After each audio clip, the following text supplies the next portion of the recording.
Look, Carter.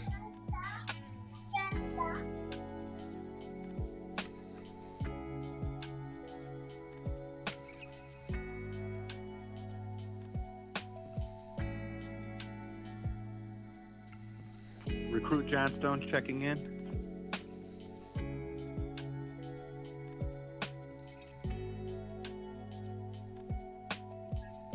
Got it. I'll check in with everyone at 1 o'clock to make sure everyone's on.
Hello?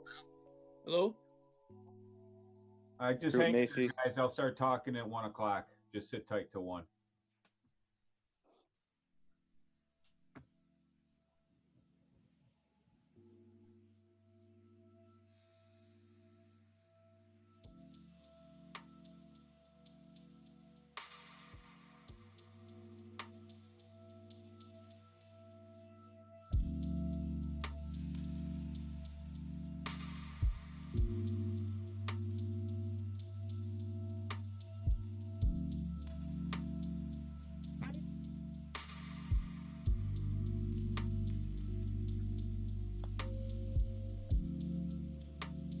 You guys don't need to be video. If you got your video on, you can turn it off and just stay muted for now.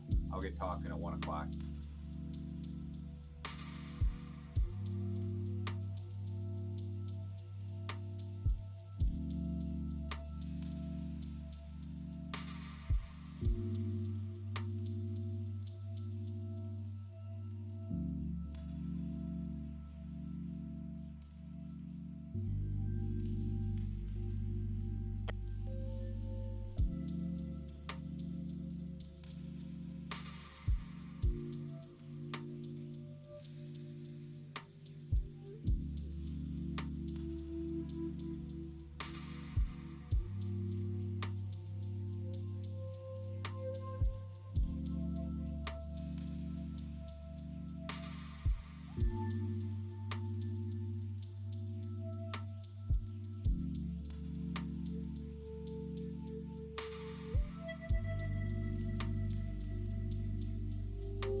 Hello?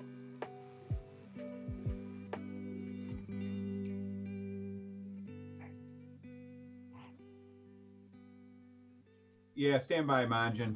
I'll get going here around 1 o'clock. Roger. Thank you.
All right, good afternoon, everyone.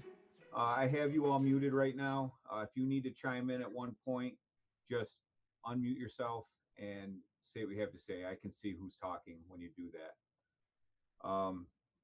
I have to verify 3 people are there that I don't see. So if I call your name, just unmute yourself and say you're there. The first one's Cran. Cran, are you there? I'm here, Captain. All right, thank you, sir. All right, the next one, Thompson, are you here?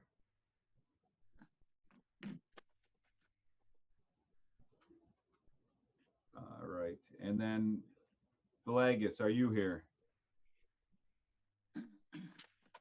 Villegas, are you there?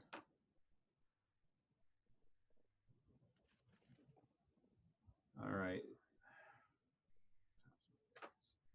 All right, we're going to move forward while this is going on. First off, I just want to say thank you again for doing this. I know it's a difficult situation. We're doing the best we can with this, and hopefully soon we'll be moving on to skills in a couple weeks here as our plan develops. First off, I'll go by company to make sure everyone's all set. Company one, company leader, how's your company doing? Company is all set so far, sir. All right, very good. Keep me in the loop, anything at the company level you need. And this doesn't just apply to company one, but all eight companies. You can see how we're using the chain of command even more so now than in before. Please contact either LT White or LT Stott as we move forward, unless it's something urgent where you have to get a hold of me after hours. I have no problem with that. We're just trying to get some work done. And it's important we use the chain of command moving forward. Company two, how are we doing? And anyone that unmutes themselves, make sure you mute yourself when you're done talking. Company two, how are we doing?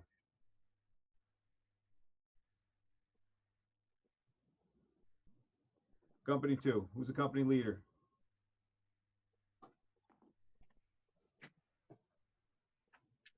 All right, company three. All set, Captain. All right, very good. Company four, how are we doing?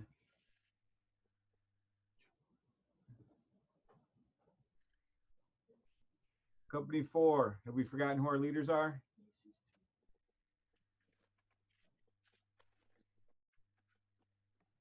Unmuted. That's Chuan. All right. Juwan, how's your company doing?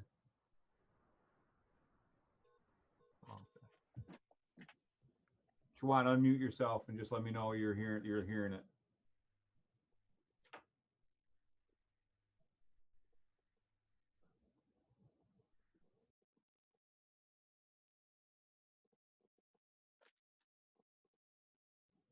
Juan, can you unmute and just acknowledge?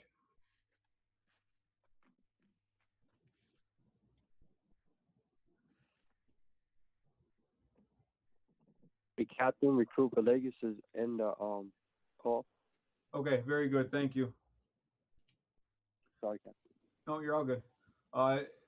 Nacy, I believe you are the company leader for company two. How's your company doing?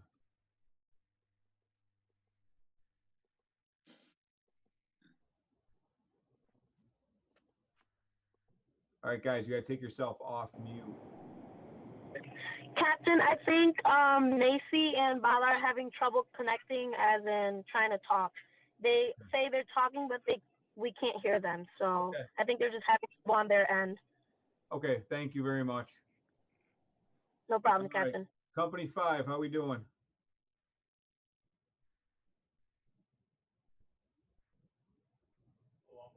All right, Palumbo, you're the company leader for company five. How we doing?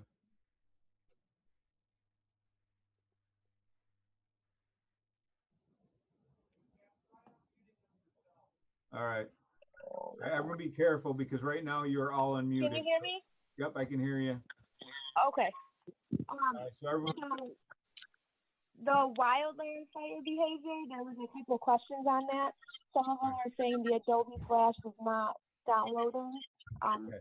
and they have it downloaded, but when they would open it, nothing would happen. okay.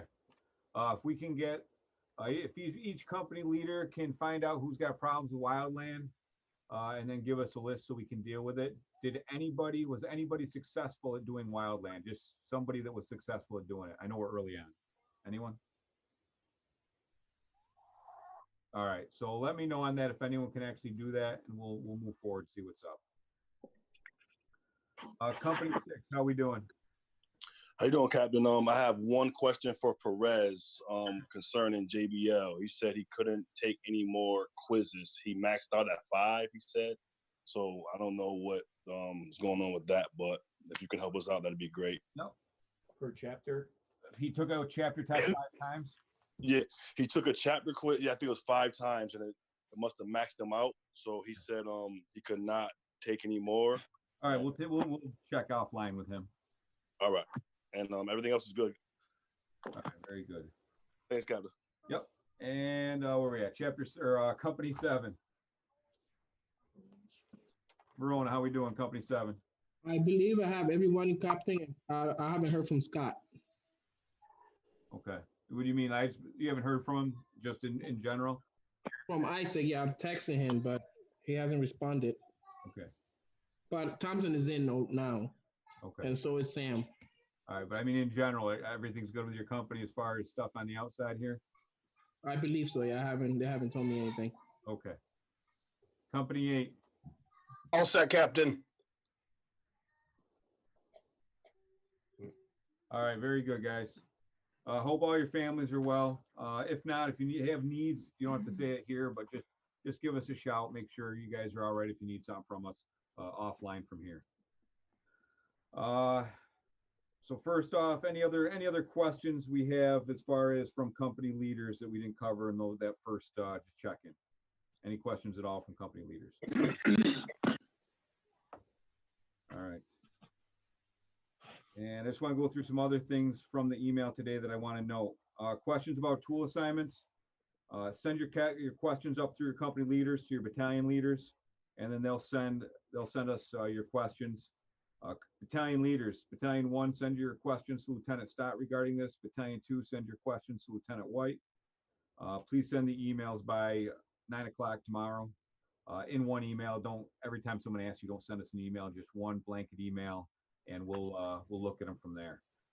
Keep in mind with these tool assignments, we'll give a presentation basically like I'm doing right now for you guys. It'll be through Zoom. For research, use your IFSTA manual. Look in the internet. Look through your RFD, SOGs, APPs. That could be a big one for a couple of you, not everything. But you have those resources, and then obviously reach out to us. Second note from that email: when sending in assignments, please only send them once. I know this is a learning process. Yeah, last week. Some people would send in assignments, say on Wednesday as requested, but then they would resend those same assignments on Friday with the rest of their completed assignments. That just creates a whole bunch of paperwork for us. And obviously we're firefighters, not paper shufflers, so it just makes it confusing on our end. So just send your assignment once unless we ask for it a second time if something happened. Next thing, please make sure you send the EMT surveys that Lieutenant Erblin sent. Send them back to him, please. A little different direction than we had before. Send those directly to him. Don't send them to me. Don't send them to the RFFT. Don't send them to LT Stott. Just directly to Lieutenant Erblin. And I urge you all to do those. They are to make the program better for the future. The only way we can do that is to get proper feedback from all of you. So thank you in advance on that. Fourth thing, we gave you some reading for Firefighter 1, so I know you're sitting at home, but at least we're trying to get you some firefighting stuff going. So please make sure you're reading your Firefighter 1 on Resource 1 also. So take your book, read the book, I think chapters 1 and 2. It's Unit 1 as far as BFO is concerned. Go to Resource 1, look at the PowerPoints, and take the quiz. At some point this week, I will open up Unit 2, and you'll do the same thing for that. I know it's not ideal. Some of the PowerPoints aren't. We might do a Zoom conference call with those PowerPoints where I can talk about them for those of you that aren't just calling in. Those of you that have the app, we work better for calling in. It's not it's not that advantageous because you can't see the slides unless you're following along on your computer. And then to go along with that, you know, I know things are slow right now and you're at home and this is hard to stay in that mindset of recruit, but I promise you when we get you back as far as face-to-face doing skills, the intensity will be 10 times more than it was during EMT. Not only it automatically changes because now we're doing fire instead of EMT, so that dynamic changes, the mentality changes, but also we are in a time crunch. So the expectations are going to be higher. The expectation that you were learning while you were at home is going to be higher. Some of you have already had some issues that we've dealt with one-on-one. Don't make those issues continue because we might not be face-to-face, but at some point we will have DORs again and this stuff's being documented. So please make it easy on all of us in this hard time and do what you need to do. And if you have problems, all it takes a phone call for us to address those problems. We're obviously going to work with you. But we need to know what the problem is. Just not turning in work is not acceptable now, before, or when we get back together again. And just so you know what's coming, I know we give you a whole bunch of homework and then tell you, you know, it's got to be done during the week. By the end of today, I will give you, stand by.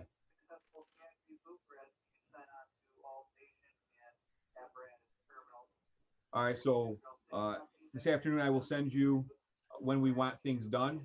If you have your EMT test this week, those assignment dates change. So I only believe there's one other person right now, Recruiter Ponte is going through his test. I wish him well. I think only one other, I think Ms. Palumbo's got to take it this week. So good luck to you as well this week. But those two people, the assignments change. Your focus is EMT. We'll work with you on those issues. But everyone else should be following when things are due. And like I say, we'll put that out tonight or before the end of the day today. So you have a plan for the week moving forward. As we move forward, we're working on more options online as far as the IFSTA Resource One. Become very familiar with that website. We are adding stuff to there. A lot of the emails I send you, I will also put on that website. Moving forward, that website most likely will get much more interactive for you. So become very familiar. The quizzes you're supposed to be taking this week, the Chapter 1 quiz, Chapter 2 quiz, those are the ones on IFSTA Resource One. Those are not the quizzes that you'll be taking as part of the Recruit Binder, the Recruit program. Those are just quizzes so we can see how you're doing. So those aren't part of the binder, but they are mandatory to do so we can see what's up. Chief Young, do you have anything for them? Negative. Thank you for asking, class. I appreciate your attention and staying with us here. Stay safe out. All right, thank you, Chief. Questions, again, I'll just start with Battalion 1. Any questions from Battalion 1 on what I said? All right, questions from Battalion 2 on what I said? No questions, Captain. All right, thank you, guys. All right, so what I'm going to do now is I'm just going to show you the line of duty death that I did 10 years ago as far as what the expectation is for you. We're going to do this later in the week. We'll come up with a schedule. It'll be Thursday and Friday. Excuse me. It'll be Thursday and Friday. We won't get through everyone. I don't know how many we'll do a day, but we'll work on it. But what it's going to be is you're going to call in and present your information. I have everyone's PowerPoints, and you'll see in a minute that I can put those PowerPoints to your devices if you have the app. If you don't have the app and you just called in, we'll just listen to the presentation. It all works. We're trying to make do. If you called in but you have a computer or some other device, you can bring up my line of duty death PowerPoint on your other device and just kind of follow along with you manually advancing the slides. We'll just make it work. Any questions as far as the incident, chime in, ask questions, participate best we can, and we'll move forward. All right, so I'm going to try this. Again, this is new to me, so we'll see how it goes. I'm going to bring up a screen here. All right, those of you that have the app, do you see the screen? Yes, Captain. Yes, Captain. All right. Yes, Captain. All right. Yes, Captain. We'll go back. Yes, Captain. All right. All right, so this is the PowerPoint that I did that I put out to you guys. Again, this is more than any of you should have done. It was a different time. Stick to the four questions we asked you on your presentations. Again, this is way too much. Don't do this. No need for this many slides. My line of duty death report was from a fire that occurred down in North Carolina. Happened 12 years ago. 2 firefighters killed, 3 injured with one critically injured. The other 2 injuries were the result of the RIC team activation, the FAST team activation. And again, this fire occurred back in 08. The firefighters that died, first one, firefighter Victor Eisler, 40 years old. However, he'd only been in the department a year. He was actually from New York State, worked in FDNY as a medic. That's a different side of the New York Fire Department. Obviously, probably he was getting up there in age, decided to go somewhere where he could get hired a little quicker as a firefighter. So he'd been there a year. Second line of duty death was firefighter Justin Monroe. Just a kid, man. Some of you were 19 years old, 20 years old. Part-time firefighter, been on the job there for a year. Also a volunteer. He had completed his firefighter 1 certification. That was it. Think about you guys. You haven't even done your firefighter 1 yet. You're starting literally chapter 1 of your firefighter 1. You will have firefighter 1 in another 8 weeks, 8-9 weeks. So think about having 8 weeks in the academy and then wind up dying in a line of duty death from a major fire. Left behind his mother, father, brother. Critically injured was a captain that was also with those 2 that died. There was a crew of 4 inside when things went bad. The department itself, Salisbury, North Carolina, just outside of Charlotte. Career department serving 30-some thousand residents. Just so you know, Rochester's 200,000 residents. Total staffing 67 with 20 on duty at any time. Rochester were 480-some firefighters, 100 on duty or 87 on duty at any one time. They work a little different than us. They work at 24 hours on, 48 hours off. They're a right to work state, meaning that they don't work a 40-hour work week. They work a 56-hour work week. Just shows you where their fire stations are. They had a central station with three apparatus. 2 had a quint. Actually, I'll go back to that last slide. Look at the staffing on those apparatus. Minimum staffing of 3, minimum staffing of 2, minimum staffing of 3. We're fortunate we have 4-person staffing. As soon as you reduce the manpower, there's studies out there that you limit what you can get done drastically. So it's important anytime you see how many apparatus are coming out that you actually know how many people are, because it's the people that actually get the job done, not the equipment. Station 2, minimum staffing of 3 people, and Station 2 might have 2 bays. The public thinks they're safe, but they got 1 apparatus coming out of that bay with 3 people on it. Quint 3, Station 3, has 3 people on it. Station 4, if you're looking at the PowerPoint, look at that. Nice big firehouse, 4 bays, kind of like Monroe Avenue. It's got one apparatus in there with a minimum staffing of 3 firefighters on it, but it looks impressive if you're driving down the street. Their operation, the fire department operates a Quint concept, which similar to what we did years ago, but what the Quint concept means is they have 4 trucks, just like our trucks, with pumps on them, and whoever gets there first to the fire, that truck basically turns into an engine company.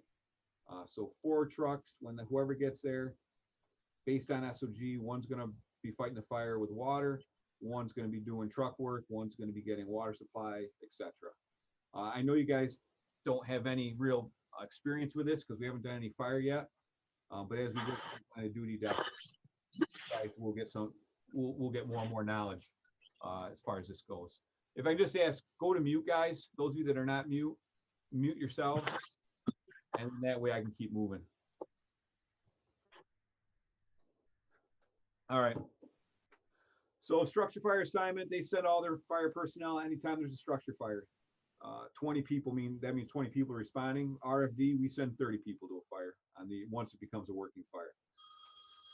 First due company winds up being the engine company, like I said, Quint concept. Second due company becomes the fast truck. Third due company does search and rescue, which is truck work. Fourth due company does engine company work, meaning second water and protection line. And fifth due company does truck company operations. So what this concept gives them is the ability to multitask. When we used Quints and Middies in Rochester, we were very good at just getting the job done. Everyone could do everything. We're 8 years out of having Quints here in Rochester, and we've become more specialized. Truck guys are truck guys, engine guys are engine guys, but at the same time, I could work on a truck on overtime or working for someone, or a truck person could be working on an engine company. So we still got to perform those functions appropriately. This is the fire building. What the slide showing is Salisbury millwork. It's a millwork. Think of carpentry, sawdust, hazards associated with that. Big building with lots of hazards inside it. Had 35 employees, revenues of $6 million. So fairly big money producer for the area and employees. Think of what's going on right now with coronavirus, how many people are out of work right now, not getting paid. This building obviously killed 2 firefighters, was out of work. Everyone that worked there is out of a job. So those economic impacts do matter as well as a line of duty death. This millwork, this slide shows all the hazards of the millwork. 79,000 square feet, the building itself was. For perspective, a single family home, when you're driving down the street, anywhere from 1,500 square feet to up to 2,000 square feet. So 79,000 square feet is a big building. Ordinary construction. Ordinary construction has a whole bunch of hazards. Can someone unmute yourselves from the building construction class? Can someone tell me something about ordinary construction that matters? Just one hazard of ordinary construction. Or if someone's got past experience, what's a hazard with ordinary construction? Anyone? There's the cock loft. Yeah, who's that? Who's talking? Recruit Torres. All right, very good, Torres. There's a cock loft in there. You've got that cock loft and all the spaces in the walls. Hidden fire. Hidden fire is what Torres is telling us. And he's absolutely right. So hidden fire, advanced fire conditions without necessarily knowing it. One story with partial basement. Basement fires are always a concern, and this fire actually started in the basement. Basements are dangerous places to have fires. Manufacturing in this building was done both in the basement and on the first floor, which is a hazard, obviously. Open elevator shaft. There's, I think one of your line of duty deaths somebody's doing has to do with a firefighter that fell down an elevator shaft. We just had one recently where it's catastrophic injury somewhere in the country. I forgot where. That presents a problem definitely to firefighters.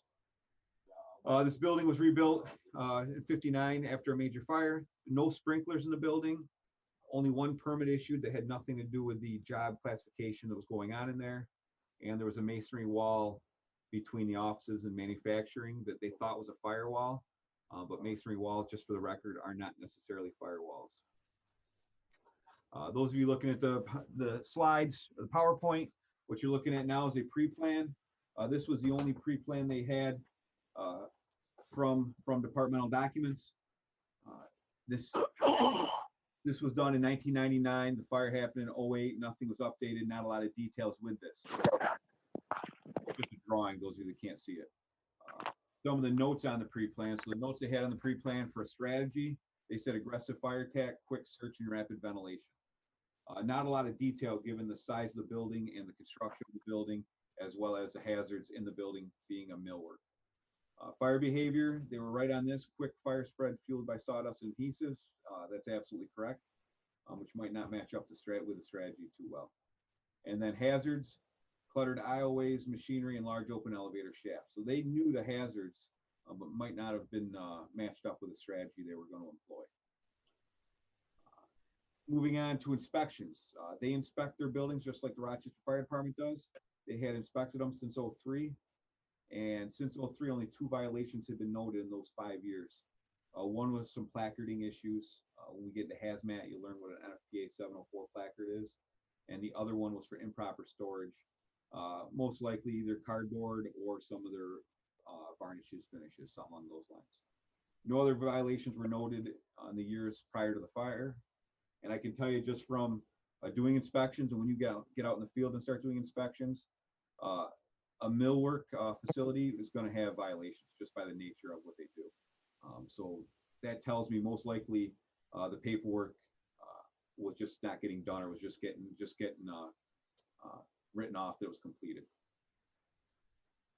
March 7th, when this fire happened, 20 people on duty. The weather was 45 degrees, 100% humidity, winds shifting 10 miles an hour, and rain started happening during the incident.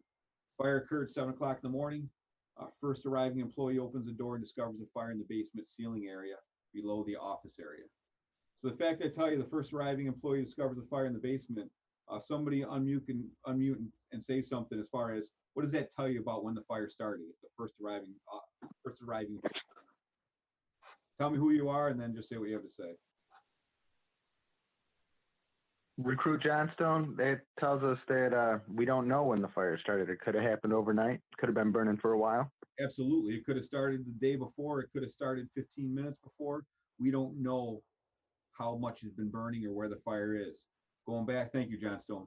Going back to what Torres said, this is an ordinary constructed building, lots of void spaces, cock loft. This fire could be in multiple areas of this building. So we already have a problem from the get-go. They dispatched all the units. You can see the 2 that died were on the squad. All right, 5 minutes after dispatch, Quint's on location, heavy fire from the basement, Bravo side basement door. Reported heavy brown smoke in the basement. You will learn brown smoke is indicative of a structure fire. However, that being said, this was a millwork facility and brown smoke is typically wood. This could have been wood inside the building, not the structure, but most likely it was the structure as well. They pulled a 2.5-inch attack line, which we haven't talked about this, but 2.5-inch indicates a lot of water. That was a good choice. And then they backed it up with 1 3/4 inches. Typically, you don't back up a 2.5 with anything smaller than a 2.5, but that's what was done. If you're looking at the PowerPoint, this is just a picture of the facility. You can see how big it was. Just shows the positioning of the rigs. Moving on, a better picture.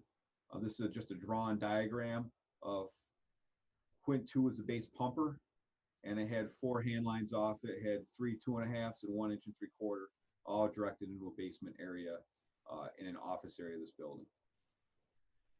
4 minutes after arrival of the fire, they requested a second alarm, and a third alarm was requested right after that, almost immediately due to the size of the building, size of the fire. 8 minutes after arrival. So the important part about when you're doing these line of duty deaths is noting the time frames. This fire came in at 7 o'clock, and you can kind of see the progression. These 2 firefighters didn't die for 2 hours into the incident. So they were working hard for 2 hours before they lost their lives. So it's important to pay attention to how the scene progressed. So 7:18, they arrive, they go to the roof for ventilation. They wind up getting ordered off the roof because fire was impinging on their aerial apparatus. That happened at 7:26, 16 minutes after arrival, they were ordered off the roof. The rescue started backing out of the basement due to high heat conditions. And then at 7:27, command orders everyone out and was quoted that this is a loser. They did the right thing here, called a par, which all of you I'm sure know by now what it is. We could always do question of the day on conference call, see how those go, but probably not good, I'm guessing. So they were ordered out of the building. This is a loser, 7:28. At 7:38, Quint 4 captain, firefighter, and the 2 line of duty deaths enter the warehouse area of the building with a dry 2.5, trying to protect the warehouse from the offices. The office area, the basement near the office area is what's burning.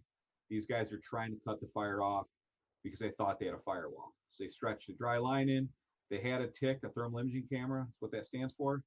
And the captain had a heads up enough to deploy a guideline. So what a guideline is they take a rope, a utility rope, not a life safety rope, but they tie it off outside the building and then use it as a means of rescue. If they got to get out of the building, they can follow that out of the building if they get jammed up. Important to note, during this time frame, there was no smoke or heat in this part of the building. So they had good visibility, everything was fine, but the captain recognized things could change rapidly, and that's why he deployed the guideline. Those of you looking at the PowerPoint, again, it's a diagram. You can see the Quint 4 captain, the red line going from Quint 4. That's the line they took into the building. So they went into the warehouse area, went into the office area, and they were actually going to be attacking the fire from the office, from the warehouse area. And this is this next slide. I moved on to the next slide. 32 minutes after your arrival, 7:42. That's basically what the last slide said. They entered the office area, asked for water in the 2.5. I don't even know why they would take a hose line, a 2.5-inch hose line inside a building dry. They had good visibility. What would be a reason for not having water in the hose line before they went in the building? Somebody just say who you are and what you think the reason for that would be.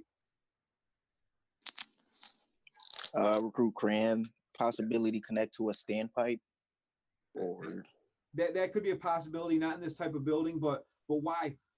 Oh man, You know what a 2.5, Cran, you know what a 2.5 is as far as size. You've had time with yeah. it. Why would you want to bring that in dry if you had good visibility? What would be a reason for that? A practical reason. A practical reason for inside of this building. Yeah. How heavy is it when it's got water? It's pretty heavy. Yeah. So if I don't have water in it, can I move it a little faster and get it in place? Yeah. It's easier to move and maneuver around corners and up and down stairs if needed to be. Absolutely. You guys will move enough 2.5 in the academy. You guys will move it well. When you get out to the line, we don't do it very often. We don't train on it very often. So generally, we're not as good at moving a 2.5 as we are an 1 3/4 hose line, because we do 1 3/4 all the time. Thanks, Cran. All right, so they start feeling a little bit of heat. Tick starts showing some heat. They meet up with another company in the hallway, and they tie the guidelines for Quint 1 and Quint 4 together. So good moves on their parts, and then Quint 1 exits for a bottle change. Think about this. We're 40-some minutes into a fire. People are changing bottles. People are getting tired. So as this progresses, they only have 20 people on duty. You're wearing your people out as this thing's progressing. Just another shot of the same picture, showing the layout again. Moving on, command asks the rescue officer, can we go back to an offensive attack? The rescue 1 officer reports it's possible. I can't advise about the first floor, but we still have heavy fire in the basement. Again, with their limited manpower, 45 minutes in, you better have a whole bunch of people showing up to relieve the first-in crews. Saying there's heavy fire in the basement, but we can go back to an offensive attack might not be ideal. We love being aggressive, but there's times to cut our losses and go defensive when we don't have enough water or personnel to actually make an attack on a building. So 7:51, Quint 1 goes back in the structure after changing out their bottles. They meet back up with Quint 4. Quint 4 is the one that had the 2 line of duty desks with them. Floor is spongy, smoke conditions are getting bad. Quint 4 backs out to the warehouse. So they're pulling back. They're going back to where they came from through the warehouse. Quint 1 backs out towards the office door. So they kind of separate. Again, shot of the picture, you can see that Quint 4 line. They're moving that line back to that warehouse door, that man door, where they're trying to get out of the office area. At 8:08, so over an hour into the incident, Rescue 1 says first floor flashed over, have heavy fire overhead and backing out of the basement. So that means you got 2 floors of fire in a mill type millwork building. The only life hazard in that building are firefighters at this point. This building's lost essentially. At this point, Quint 4, including the 2 line of duty desks, exit the building. Command orders everyone out to regroup. And I can tell you, we've done that at times here in Rochester where we're trying to get a fire back, or we're trying to reset things. Command operations might say everybody out of the building, all officers to the command post. Not ideal. We don't like doing that. Usually things have gone really bad when that happens, but sometimes you need to regroup. At this point, they call for PARs. They're basically going back and forth on this fire. They call for PARs from 8:15 to 8:34. 2 more PARs are called. If you're looking at the PowerPoint, there's a picture of the side of the building with smoke conditions. Someone that's looking at this picture on the PowerPoint, just come up, say who you are. And for the people that are just calling in and don't have access to the PowerPoint, I know you haven't been trained on reading smoke, but what does this smoke look like to you? Or does this look like things are going well or not? Just someone come up and start talking. Tell me who you are. Recruit Roberts. Yeah, Robert. This does not look good at all. The smoke is like pretty thick and it's billowing out towards the street. So I'm sure visibility is like non-existent in this structure. Absolutely. Thank you, Roberts. He said it perfectly. This is looking like a loser all the way. This is way too much smoke for the size of the building. Smoke's coming out, billowing out, as he described, out of the first floor. The basement doesn't have a lot of smoke coming out of it. We'll talk about flow path, and as far as where the movement is, where the air is coming in, most likely that basement door had air coming into it. But even not being trained as firefighters yet, if you're looking at this picture, you know this isn't going well. And this is at that time frame. So this is an hour and 30, hour and 40 minutes into the incident. Things are definitely bad. That crew of Quint 4 with the 2 line of duty desks re-entered the structure at 8:44, an hour and 34 minutes after arrival, or hour and 45 minutes since the incident started. At this point, they're moving apparatus. So they're shutting down water supply and hand lines and actually repositioning Quints because they might have had good placement to start with, but now they have poor placement because they're going to go to a defensive operation. Repeated requests for water at this point, obviously because the Quints shut down water supply. Basement reports at 9:02, get me some water, losing the stairs. So what's going on here is command keeps switching from offensive to defensive, offensive to defensive. They go into the building, out of the building, into the building, out of the building. And conditions aren't improving, as Roberts described. So now we start getting into maydays. Numerous communication problems as a result of this happened during this fire. Maydays are being called to activate the RIC team for Quint 4. Quint 4 firefighter Monroe, one of the firefighters that died, he actually exits the structure at this point, tells his crew tells command operations that his crew is okay, and he re-enters the structure. RIC team deactivated. There was no further contact with Monroe at this point, so that was the last time anybody saw firefighter Monroe before he passed. Continuing on, prior to the Mayday, Quint 4's action. So Quint 4 is again the one that had the Mayday, the final Mayday. They're backing their hose line out of the office area and into the warehouse area. Firefighter Eisler saw fire behind the crew in the warehouse area for the first time, which means that firewall they thought they had between the office area and the warehouse area was not a firewall. It was just a block masonry wall. Fire got around it. Quint 4 captain and firefighter Eisler attempted to follow the hose line out. They lost contact because the hose became a big pile of hose and difficult to follow. When we teach you, we will show you how to do that, how to follow a hose line out. It is difficult if it's all piled into a knots, but that is some of the training you'll get in survival training. Mayday is called 2 hours in. Quint 4 transmits the Mayday. The Mayday is acknowledged. The RIC team's activated. The Quint 4 captain says he's on the hose line, but the hose line's gone dead. If you're looking at the PowerPoint, you can see where the fire is. This is a drawing. The drawing showing the office area is all involved in fire. Again, picture-wise, or drawing-wise, I should say. Office area is all involved in fire. The 2 victims and the injured captain are in the warehouse area near the hose line. The injured captain's on the hose line, but the 2 firefighters are off the hose line, and the other firefighters are unable to locate them before they succumb to their injuries. The next slide is a picture, an actual picture of the building. In the picture, if you're looking at it, there's a red line and a greenish, yellowish line.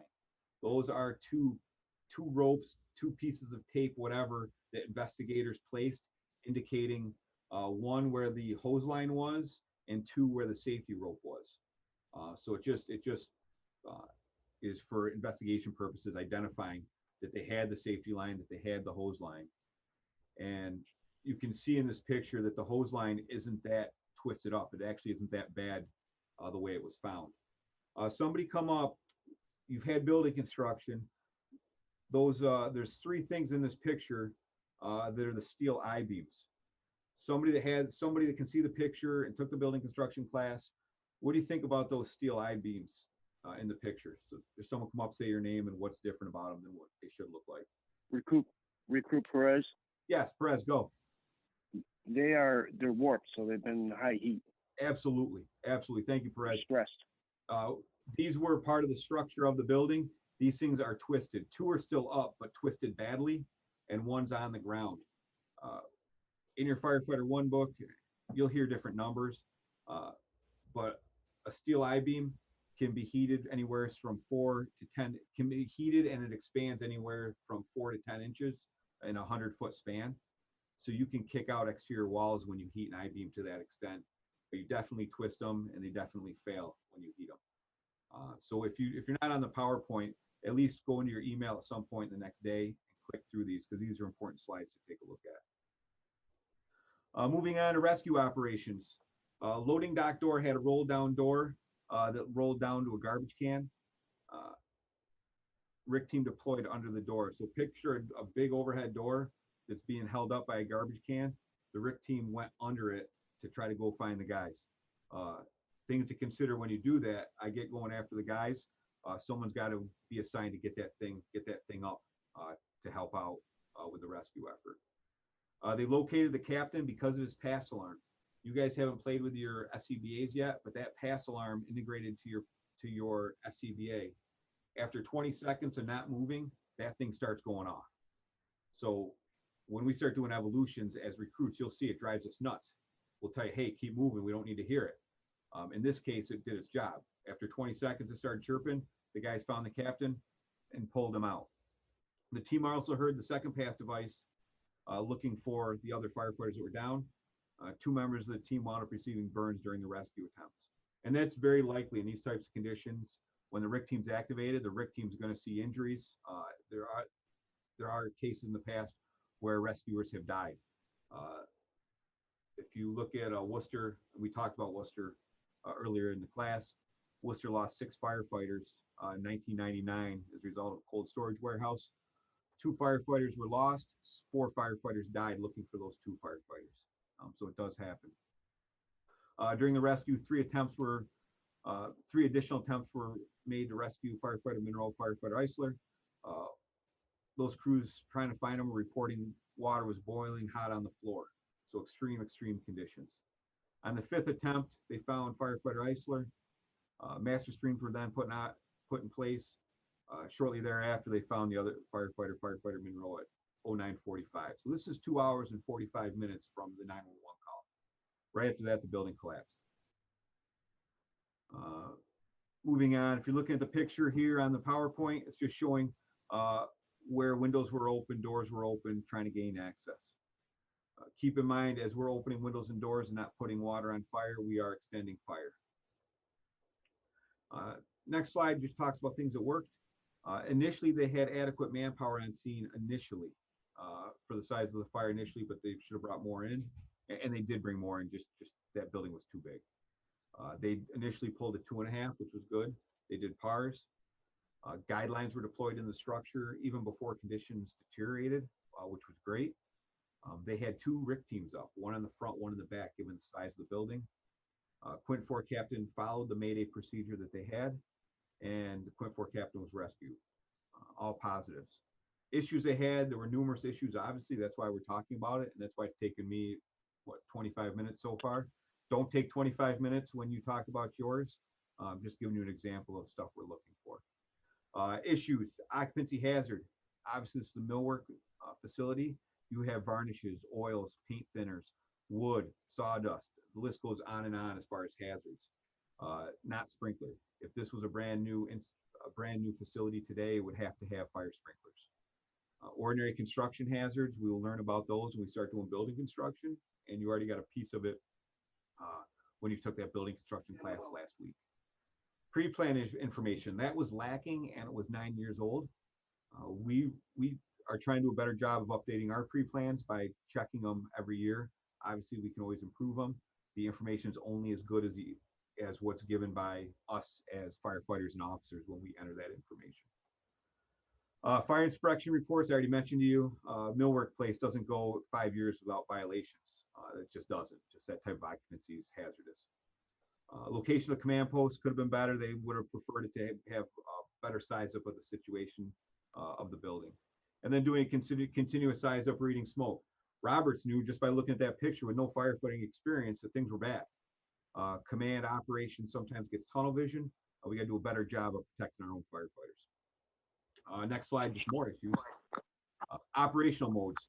We cannot keep going inside and outside of buildings. Occasionally, we will get pulled out of a building going defensive just to push the fire back. So attic's going really good. We're on the first and second floors. Chief might tell us, hey guys, back out for a second. We'll darken the fire down and then we'll go back in and get it. You can't do that 3, 4, 5 times and expect success. That's the job of commanders to make those tough decisions. The building was unoccupied except for firefighters. Heavily involved type of construction. Should have backed out sooner. Radio communications were an issue. This is always an issue. All of your line of duty deaths will show that there's issues. Almost every 1 year will have communication issues. Quint 4 had 21 failed transmissions during its last entry. 21 times it transmitted. I don't know what the exact transmissions were, but that's a lot of transmissions in a 20-minute time frame. They brought up an issue in the report about the Quint concept. Jack of all trades, master of none is typically the complaint with the Quint concept. You know, I'm operating on a truck, but I need to do truck work and engine work. Not a bad concept. Obviously, coming from Rochester, those of us that experienced it like it because that's what we know. But there's pros and cons with it.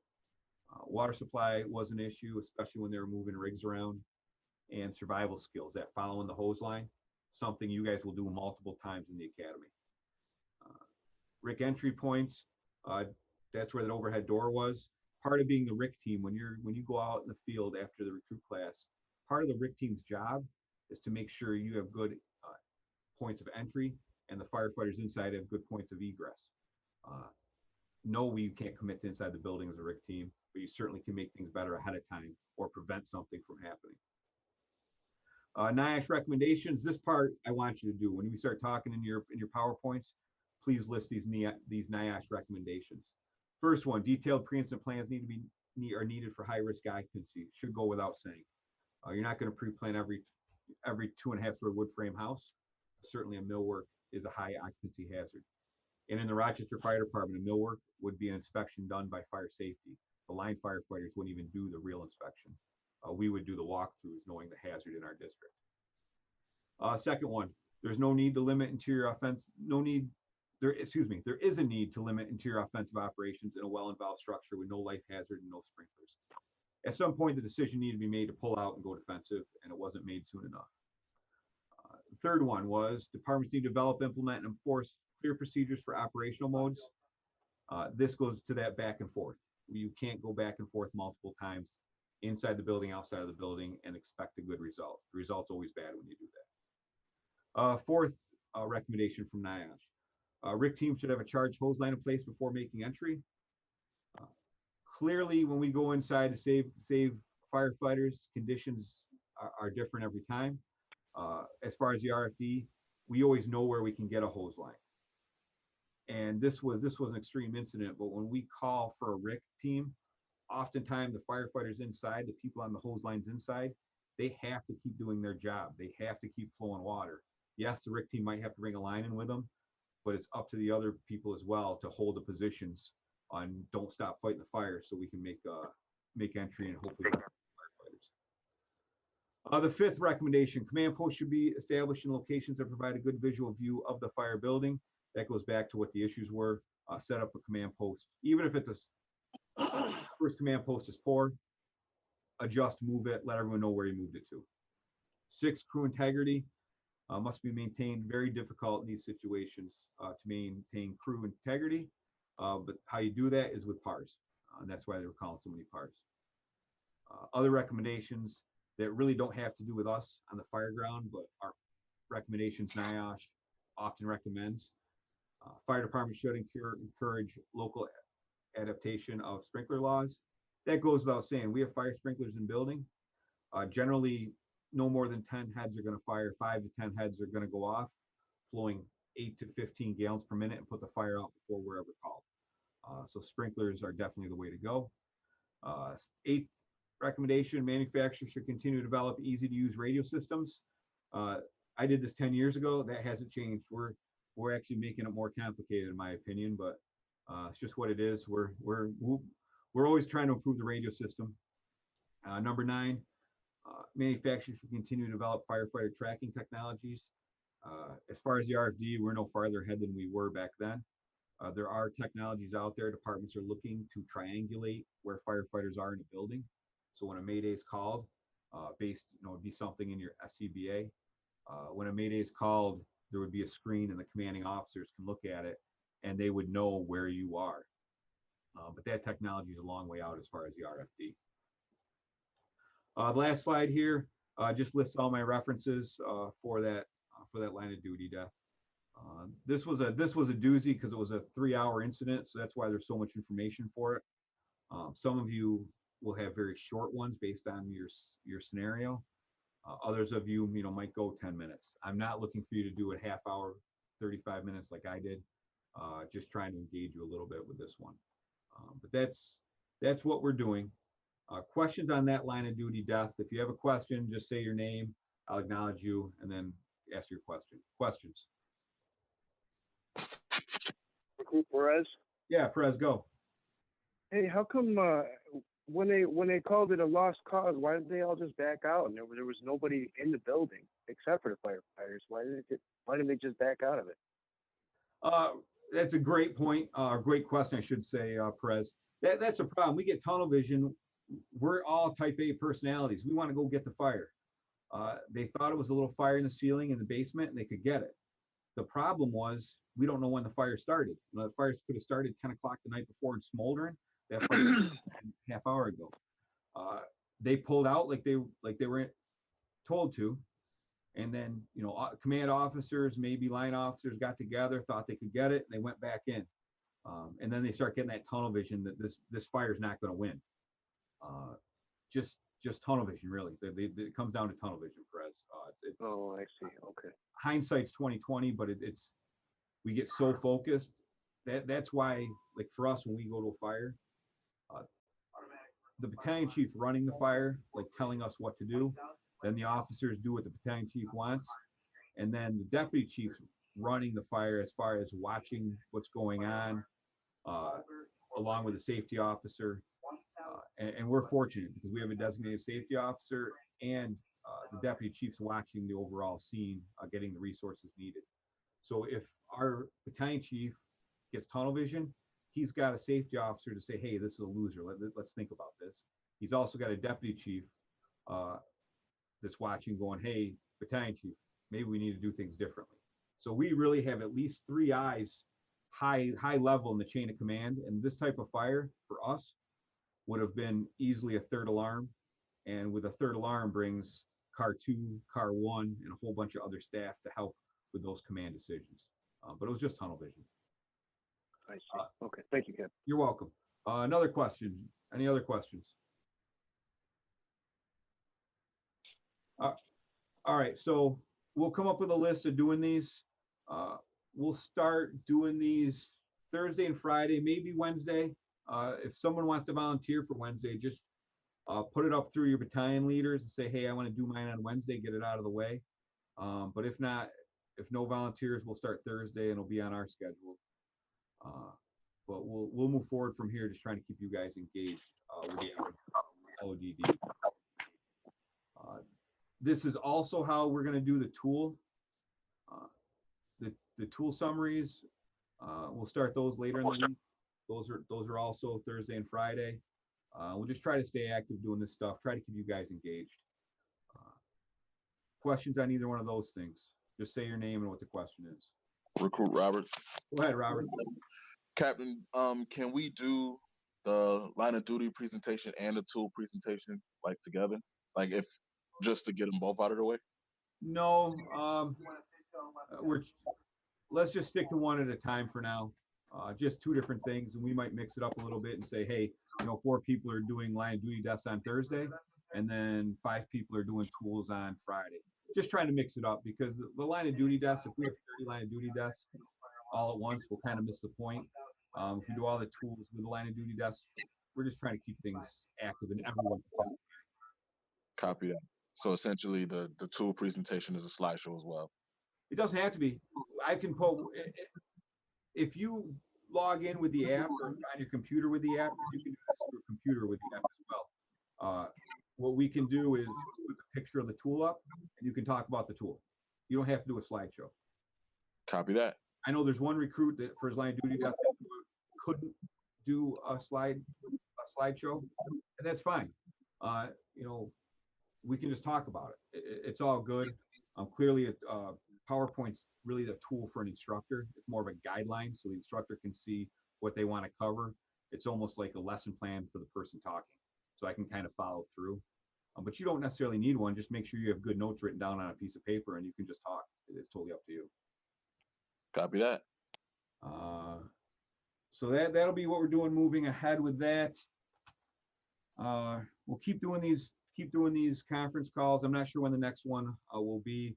LT White, LT Stott, and I need to get some logistical matters taken away to get us back doing hands-on, which is where we're moving. I just can't tell you what the plan is yet because I don't have it firmed up, or at least I don't have it fully approved yet. Keep in mind our plans have to go through the medical director, given the current environment. So these things take a little bit of time, but we're still moving ahead. The one thing I will caution all of you on is make sure you're working out. And those of you that are weightlifters and bodybuilders, probably with gyms in your house, don't go back to your former method of just lifting weights and not doing cardio, because that will be bad in 2-3 weeks when we're back together again. Please keep doing what the coach is having you do. We need that all-around CrossFit type of person. At least maintain what you're doing. Don't lose anything. Obviously, if you get back and in a week and a half you've gained 15 pounds, we'll know something's up. And yeah, we can fix you, but at the same time, we're going to be hit the ground while running, and you are going to be in air packs moving with a lot of weight on your back, up to 50, 60 pounds, and it'll become very clear that you haven't been working out. So just do us all a favor and stay going with those workouts coach is giving you. LT Stott, anything? Regarding the JBL stuff, there was one recruit that said they may have been locked out after taking a test a few times. I'm most likely figuring you were taking it in the module. You can have unlimited attempts at your practice quizzes as long as you're in the individual chapter blocks, the old ebook quizzes that you were taking. So stay out of the module testing where we were, go back to the ebook quizzes, and you'll have unlimited attempts. That's all I got. All right. LT White, nothing? No. All right. Chief Young, you still here? Do you have anything? Got it. Chief Young yelled no. All right. So keep the best, guys. I'll ask just one last time.